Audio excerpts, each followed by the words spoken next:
جلال محمود صاحب، بہت شکریہ آپ کے وقت کا۔ 1,50,000 کے قریب بتائے جا رہے ہیں بے گھر افراد ہیں اور ان کی مشکلات میں اضافہ ہوتا جا رہا ہے، ضروریات کا سامان ان کے پاس موجود نہیں ہے، سردیاں آ گئی ہیں، بارش ہوئی ہے، تو کیا منظرنامہ وہاں پر آپ دیکھ رہے ہیں؟ ایک دفعہ تصویر ہمارے سامنے منظر پیش کیجیے گا۔ جی بہت شکریہ محترمہ۔ سب سے پہلے بات تو یہ ہے کہ میں آپ کو اور آپ کے ناظرین کو ایک سکرین یعنی ایک کلیئر پکچر بتانا چاہتا ہوں۔ اول تو غزہ کے اندر جنگ بند نہیں ہوا۔ جو کہتے ہیں یا دعویٰ کرتے کہ جنگ بند ہوئی ہے تو بالکل یہ سراسر غلط ہے، جنگ بند ہوئی نہیں ہے۔ آج مؤرخہ 15 نومبر 2025 جنگ بندی کا جو معاہدہ نام نہاد معاہدہ جو سیز فائر ہے، جو نافذ العمل 11 اکتوبر کو ہوا، آج تک کے 270 لوگ شہید ہوئے اور 711 لوگ زخمی۔ اچھا، دوسری بات، وقفہ ہر کونے جہاں بھی آپ جائے غزہ کے اندر ہے، ڈیلی بیسز پہ ہر 2 3 4 گھنٹے کے بعد آپ کو کہیں نہ کہیں خبر ملتا ہے کچھ لوگ زخمی ہوئے، کچھ لوگ شہید بھی ہو گئے۔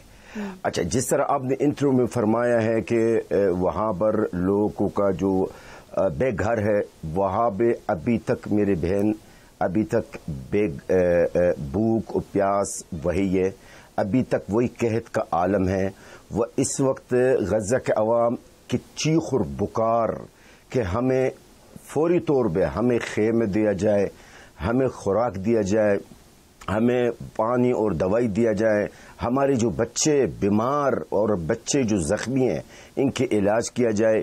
ڈیلی بیسز پہ میرے 5-6 موبائلوں میں جو میرا باس ہے اس پہ میرا باس مختلف علاقوں سے، مختلف شہروں سے، غزہ کی مختلف گلیوں سے طرح طرح کے کلپ سے، دل دہلانے والے کلپ سے، دل دہلانے والے صورتحال۔ اور جس طرح آپ نے فرمایا شروع میں کہ سردی، یہ سردی تو اللہ کا نظام ہے، کیونکہ غزہ کے اندر جو موسم ہے نا وہ بالکل پاکستان سے مختلف ہے۔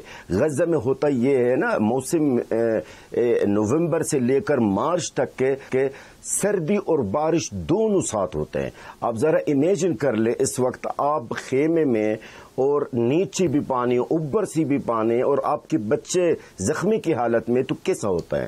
یہ ہے صورتحال ہے۔ ساتھ ساتھ یہ بھی آپ کو بتا دوں عوام کے، غزہ کے عوام کے، اور وہاں پر نیشنل انفارمیشن ڈپارٹمنٹ کا جو بیان ہے ابھی مجھے جو موصول ہوا وہ یہ ہے کہ غزہ کے عوام کو جو ضروریات ہے اس میں سے ابھی تک جو پہنچا ہے 15 سے 20%، اس سے زیادہ نہیں ہے۔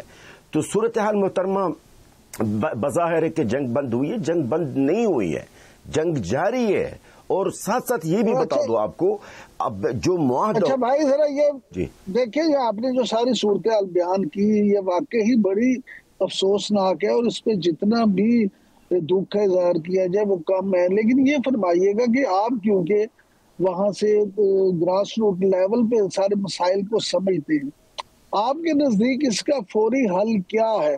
مسلم امہ کو، ہم پاکستانیوں کو، یا پوری عالمی برادری کو اس حوالے سے کیا اقدامات کرنے چاہیے؟ دیکھیں عمران بھائی، کیا کرنا چاہیے؟ میرے خیال میں امت مسلمہ کو اور عرب ممالک کو تو ان کو پتا ہے کیا کرنا چاہیے، لیکن وہ کیا کریں گے؟ نہیں کریں گے۔ اول تو یہ جو معاہدہ ہوا ہے مجھے سمجھ میں نہیں آ رہا، نہ میرے عوام کو سمجھ میں آ رہا ہے کہ بھائی یہ معاہدہ کس کے درمیان ہوئی ہے، حماس کے اور اسرائیل کے درمیان۔ اس کے باوجود بھی اسرائیل حماس کو ختم کرنے کا جو عمل، اسرائیل کا عمل جاری ہے، اسرائیل کو حماس کو ختم کرنے کی ان کی پوری کوشش جاری ہے۔ ڈیلی بیسز پہ ان کے کہیں نہ کہیں ان کے ملٹری آپریشن حماس کے خلاف ہے۔ تو کیا کرنا چاہیے عمران بھائی؟ کیا نہیں کرنا چاہیے؟ امت مسلمہ کو جو ممالک شریک تھے، باقاعدہ جو ڈونلڈ ٹرمپ صاحب کے ساتھ انہوں نے میٹنگ کی ہے اس معاہدہ کے اعلان سے پہلے، 8 ممالک ہے جن میں سے مسلمان ممالک بھی ہے، عرب بھی ہے، ان کو کرنا یہ چاہیے امریکہ کے اوپر، اسرائیل کو اوپر زور دے کہ بھائی جو معاہدہ ہوا ہے اس کی پاسداری کیا جائے، جو معاہدہ ہوا ہے اس کی اسرائیل پر کو پابند کیا جائے۔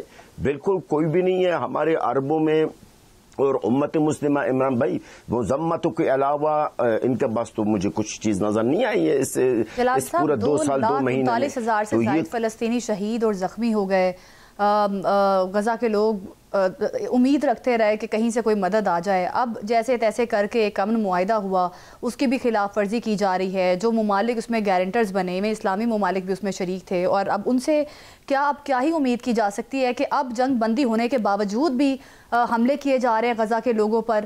تو یہ تو بڑی افسوسناک بات ہے. تو اب ایسے میں آپ کیا سمجھتے ہیں, کیا کردار ہو سکتا ہے حماس کا یا ان اسلامی ممالک کا, کیونکہ یہ تو کھلی خلاف ورزی ہے. اس سے پہلے بھی کئی بار معاہدے ہوئے, اسی طرح سے اسرائیل نے وائلیشن کی.